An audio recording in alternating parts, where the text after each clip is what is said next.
Hello students, today we are going to learn about light. Children, as all of you know that light is a form of energy that enables us to see things around us. We can see the things around in sunlight, but things are not visible to us in the dark. Have you ever think what makes us to see the things? Yes, we are able to see the things because of the phenomenon of reflection of light. The moon that we see in the sky shines because it reflects the sun's light. Let's study this phenomenon in detail. When light falls on an object, some part of it is absorbed by the object and some part of it bounces back. The bouncing back of light from the surface of any object is called reflection of light. Now, reflection is of two types depending on the nature of surface: regular reflection and irregular reflection. The first, regular reflection: when the parallel beam of light strikes a smooth, shiny, or polished surface, it gets reflected as a parallel beam of light. This is called regular reflection. And when a parallel beam of light strikes a rough or uneven surface, it gets reflected in various directions. This type of reflection is called irregular reflection. The phenomenon of reflection is governed by some laws known as laws of reflection. Let's know about them. The first law is the angle of incidence is equal to the angle of reflection. The second one, the incident ray, the normal at the point of incidence, and the reflected ray all lie in the same plane. The laws of reflection apply to all reflecting surfaces, whether they are plane or curved.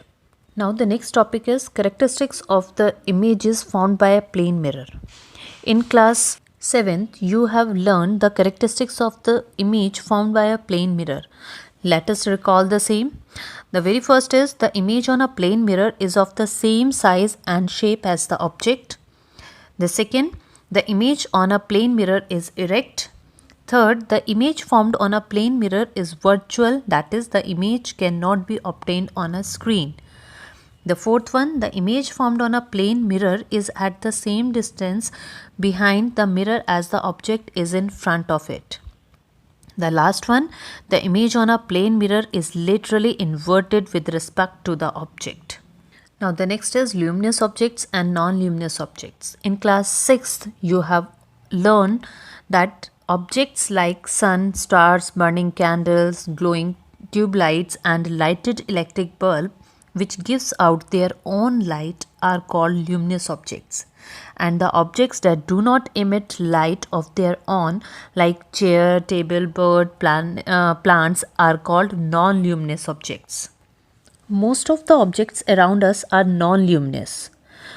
We can see non-luminous objects only when the light coming from the luminous objects fall on them. This light falling on the non-luminous objects is reflected back in all the directions.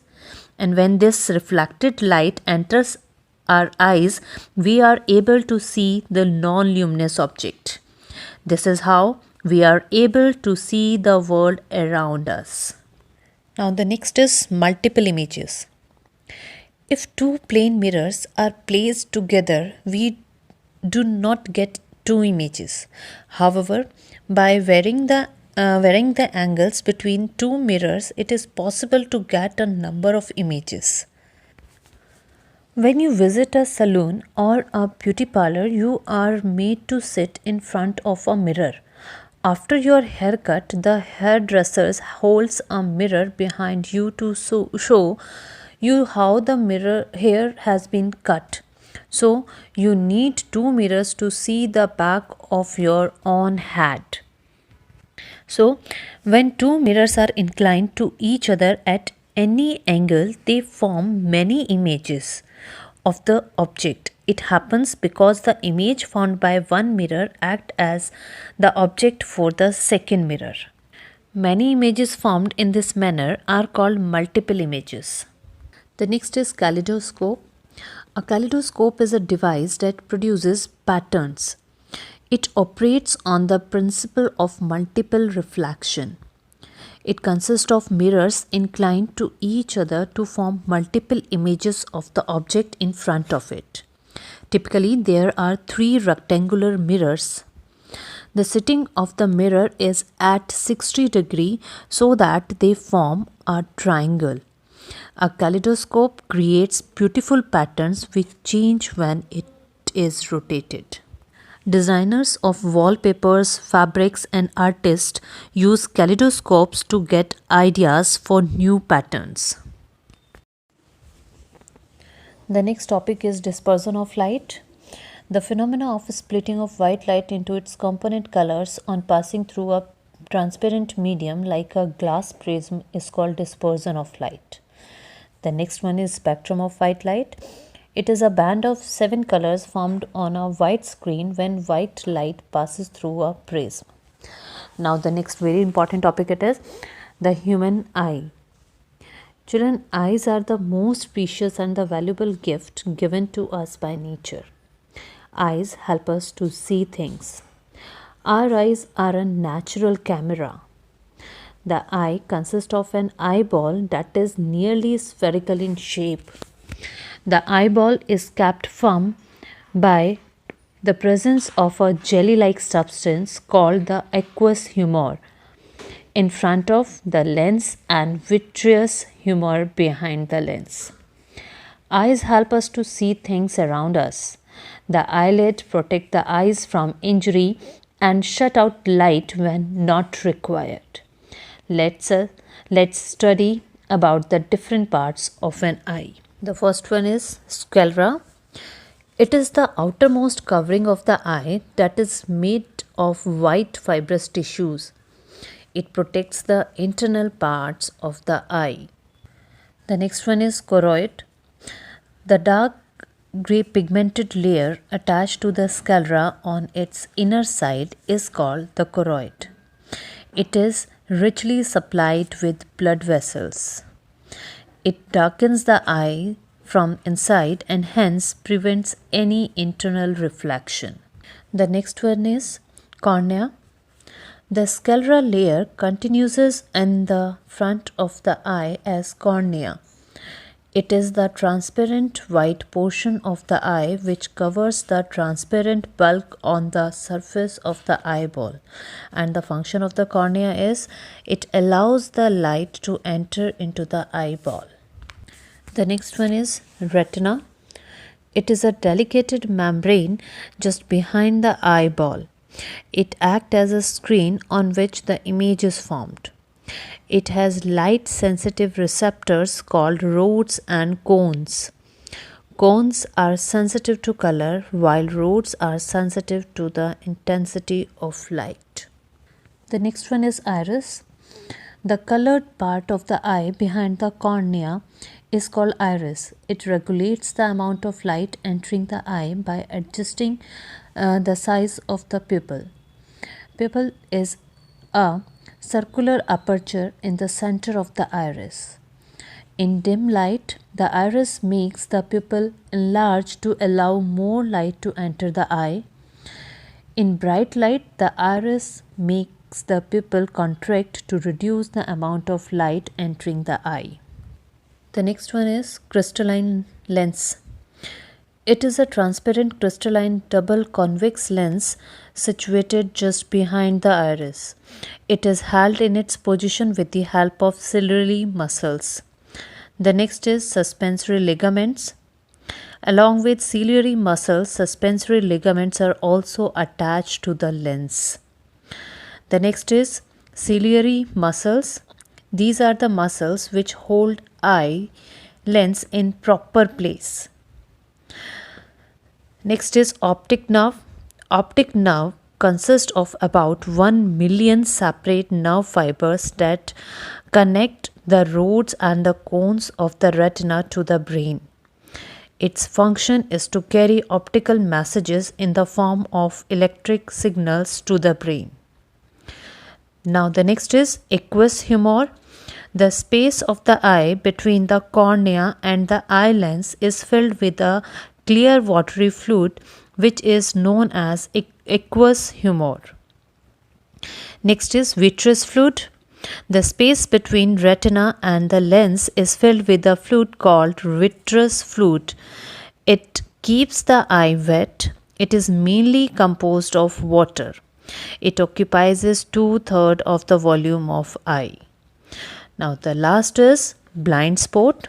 At the junction of the optic nerve and the retina, there are no sensory cells. So no vision is possible at that spot. This is called the blind spot of the eye. The next is working of the human eye. Let us understand the working of human eye. The light coming from an object enters the eye through the cornea and the pupil. The lens focuses the light rays to form an real, inverted and highly diminished image on the retina. The sensory cells, that is the rods and the cones of the retina, get activated and generate electric signals. Optic nerves send electric signals to the brain.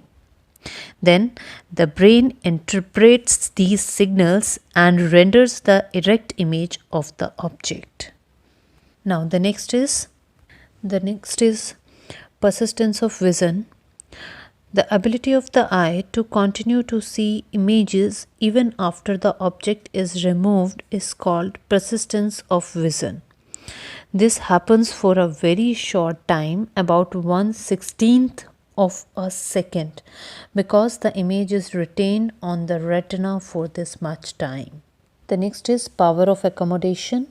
The ability of the eye lens to adjust its focal length so as to see the objects located anywhere is called the power of accommodation. The minimum distance at which the eye can see objects very clearly without strain is called the near point of the eye. The farthest point up to which the eye can see objects clearly without strain is called the far point of the eye. Now the next topic is defects of vision. People often suffer from defective vision due to nutritional deficiencies, wrong reading habits, genetical factors, age, etc. Some defects of vision are: the very first is short-sightedness or myopia. Some people can see only near objects clearly but cannot see distant objects clearly. This defect is called short-sightedness or myopia. It can be corrected by wearing spectacles with concave lens of appropriate focal length. A concave lens of appropriate power or focal length can bring the image of the object back on the retina itself. The second one is long-sightedness, or it is also called hypermetropia. Some people can see only distant objects clearly but cannot see nearby objects clearly. This defect of vision is called long-sightedness or hypermetropia. In this case, the image is found behind the retina.